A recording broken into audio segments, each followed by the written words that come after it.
Hi guys, ako si Jelly at nakatira ako dito sa Las Vegas, Nevada. So, ngayong araw, ipapakita ko sa inyo itong mga libreng food namin dito sa casino kung saan ako mismo nagtatrabaho. Kaya nga, oo, nakakapagod ang trabaho, mabigat, pero one thing for sure, hindi ka magugutom.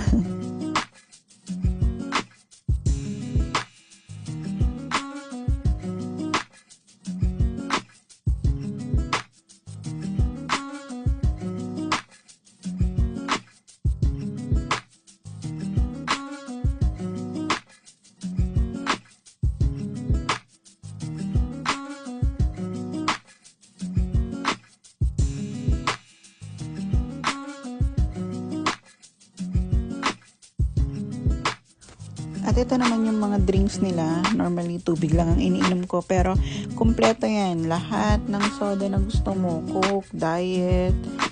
And then, dito naman sa Kiblayong Cafe, regular decaf. Yan ang mga asukal. Tapos, kung may sarili ka naman baon, yan, dito, pwede ka mag-init ng pagkain mo dito. Yan, meron silang microwave. So, yeah, wala ka nang hanapin. Dito na lahat.